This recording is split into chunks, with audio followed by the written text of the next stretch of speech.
एका बरणीमध्ये कचऱ्यात फेकून देण्यात आलेलं अर्भक आढळल्याचा धक्कादायक प्रकार घडलेला होता।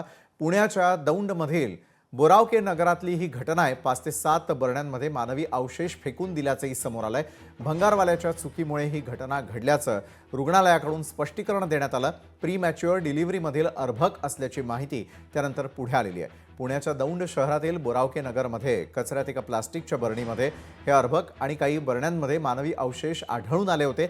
या बरण्या दौंडमधील भंगाळे हॉस्पिटलमधल्या असून हॉस्पिटलचे MDSचे हे ऑडिट समोर येतं आणि त्यामुळे हॉस्पिटलमधील सगळा कचरा बाहेर काढण्यात आला। एका व्यक्तीला भंगार घेऊन जाण्यासाठी कॉन्ट्रॅक्ट देण्यात आलेलं होतं, मात्र नजर चुकीमुळे त्यात बरण्या देखील तो कॉन्ट्रॅक्टर घेऊन गेला।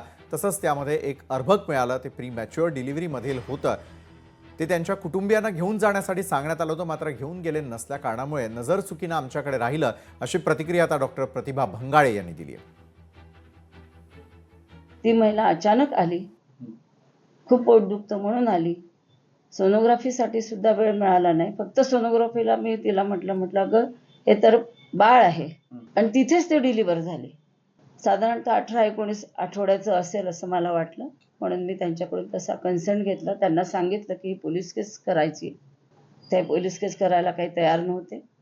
अर्भक घेऊन जा सांगितलं, त्याच्यासाठी सुद्धा त्यांनी वाद घातला आणि डिस्चार्ज घेतला।